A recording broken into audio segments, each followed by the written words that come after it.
Hi అండి, అందరికీ నమస్కారం. Welcome to my channel. ఈరోజు మన వీడియోలో చింత చిగురు రొయ్యలు నా స్టైల్లో ఎలా చేస్తానో చూపిస్తాను. ఆల్మోస్ట్ చింత చిగురు అంటే అందరికీ ఇష్టం, అందులోనూ రొయ్యలు వేసుకుంటే ఆ టేస్టే వేరు. మరి లేట్ చేయకుండా కర్రీ ప్రిపేర్ చేసుకుందాం. ఇక్కడ నేను 1 కప్పు రొయ్యలు తీసుకున్నాను. వాటిని శుభ్రం చేసుకొని పక్కన పెట్టుకున్నాను. అలాగే ప్యాన్ తీసుకొని ఆయిల్ వేసుకోవాలి. ఈ కర్రీ కొంచెం ఆయిల్ ఎక్కువే పడుతుంది. అందులో కొంచెం జీలకర్ర, లవంగాలు, 1 దాల్చిన చెక్క వేసుకోవాలి. అలాగే కొంచెం కరివేపాకు కూడా వేసుకోవాలి. సన్నగా కట్ చేసుకున్న 2 పెద్ద ఉల్లిపాయలు, 2 పచ్చిమిర్చి వేసుకోవాలి. వీటిని దోరగా వేయించుకోవాలి. అలాగే కొంచెం పసుపు వేసుకోవాలి. వీటిని ఫ్రై చేసుకోవాలి. అలాగే 1 స్పూన్ అల్లం వెల్లుల్లి పేస్ట్ కూడా వేసుకోవాలి. దీనిని కూడా పచ్చివాసన పోయేంత వరకు ఫ్రై చేసుకోవాలి. అలాగే ఈ రొయ్యల్లో కొంచెం ఉప్పు, కొంచెం కారం, కొంచెం పసుపు వేసి కలుపుకోవాలి. ఇప్పుడు వీటిని ప్యాన్లోకి వేసుకుందాం. ఇప్పుడు వీటిని బాగా కలుపుకోవాలి. ఈ రొయ్యల్లో ముందుగానే ఈ ఉప్పు, కారం మిక్స్ చేసి పక్కన పెట్టుకోవచ్చు.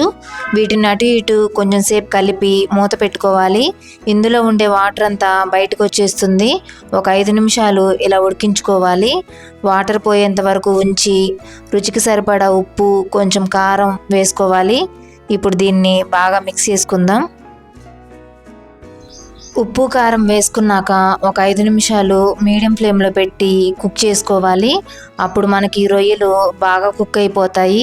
ఇప్పుడు శుభ్రం చేసుకున్న చింత చిగురుని ఇందులో వేసుకోవాలి.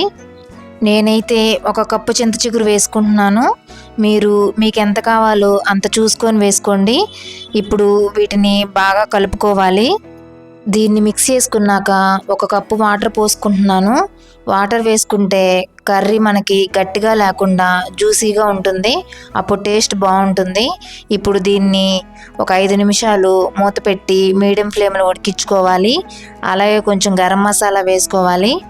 మనకి ఆయిల్ పైకి తేలేంత వరకు ఉంచితే కర్రీ రెడీ అయినట్టే. ఇప్పుడు ఇందులో కొంచెం కొత్తిమీర వేసుకోవాలి. అంతే అండి, చింత చిగురు రొయ్యల కర్రీ రెడీ అయిపోయినట్టే.